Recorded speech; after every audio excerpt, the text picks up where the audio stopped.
হিন্দুর প্রত্যেকটা মানুষের কাছে আমার বারবার নিবেদন, প্রত্যেকটা ছেলে মেয়ের কাছে স্কুলের ব্যাগে ভরে দেবেন। দাদা ভাইরা যেখানে যাচ্ছেন বাজার থেকে 10 টাকার গীতাটা কিনুন, আপনার কাছে রাখুন। যদি কোনোদিন বিপদ হয় আমাকে বলবেন। বিপদ অনেক, গীতা রেখে বিপদ হয়েছে। একজন ভদ্রলোক বলছে, জানেন প্রদীপ বাবু আমার ছেলের পাটাই চলে গেল।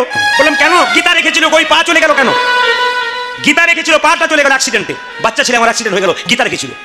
গ্রামের লোক বলেছে, যেভাবে তোর ছেলেটা পড়েছিল চাকার তলায়, ও যে বেঁচে গেল ওইটার জন্য প্রণাম কর। ওর মৃত্যু যোগ ছিল, শুধুমাত্র পাটা চলে গেল, জীবনটা কিন্তু নিতাই গৌর হরি বল। এই জন্য এইটাকে আপনারা রাখবেন, আপনাদের কাজে লাগে। যে গীতা যদি কাছে রাখি তাহলে বড় বড় দুর্ঘটনা থেকে আপনারা মুক্ত হয়ে যাবেন। তাহলে সেই ইসকন পার্টি, বাংলাদেশ ইসকন পার্টি, চিন্ময় কৃষ্ণ দাসের কাছে কি গীতা ছিল না? গীতা নেই?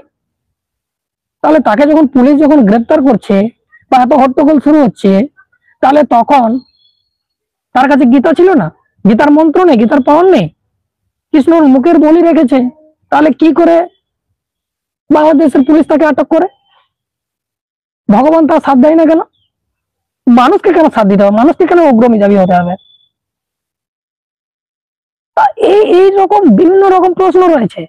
কিন্তু আমি বারবার বললাম যে ভারতে বসে যদি আমরা এসে এইটা বিচার বিশ্লেষণ করি, তাহলে সোশ্যাল মিডিয়ার মাধ্যমে উঠে আসছে সেগুলো নিয়ে বিচার বিশ্লেষণ করতে হবে।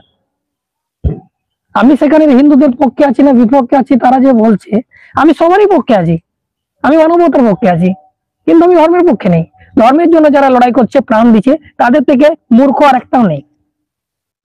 মানুষ তো মানুষের পাশে থাকে না কেন? ধর্ম এমন জিনিস যেখানে দেবী দেবতাদের বিরাজমান, যেখানে দেবী দেবতারা মানুষকে বাঁচাবে। কিন্তু এখানে উল্টো হচ্ছে, এখানে মানুষ দেবী দেবতাদেরকে বাঁচাচ্ছে।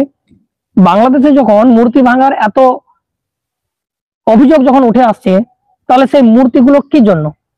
ভগবানের নিজের মূর্তি ভাঙছে আর তারা ভাঙতে দিচ্ছে? বাবা বাবা, আপনাকে কেউ যদি এসে ঠাস করে 2-4 চাপড় লাগিয়ে দেয়, তা আপনি কি সহ্য করে 2-4 চাপড় খাবেন? আপনাকে যদি লাত ঘুষো মারা, তাহলে আপনি কি করবেন? লাত ঘুষি খাবেন না তাকে 2-4 চাপড় আপনিও দেবেন?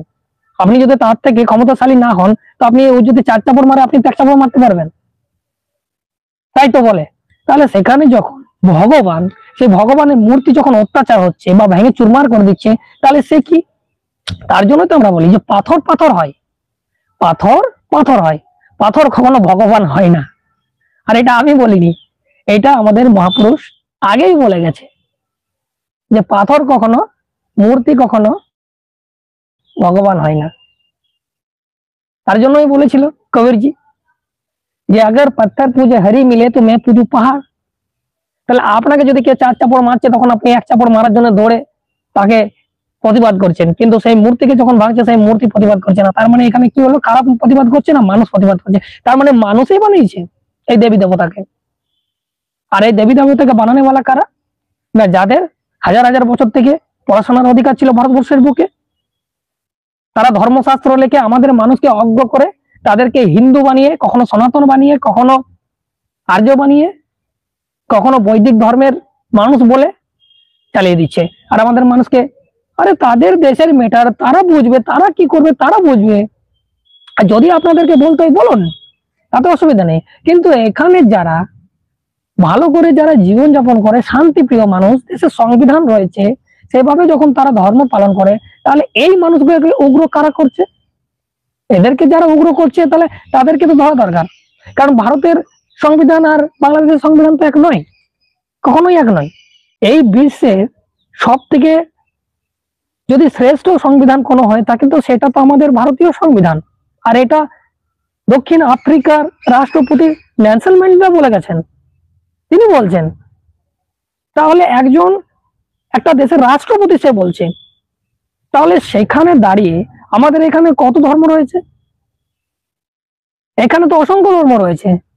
তাহলে সেই ধর্মের মধ্যে তোমাদের ভাইচারা রয়েছে।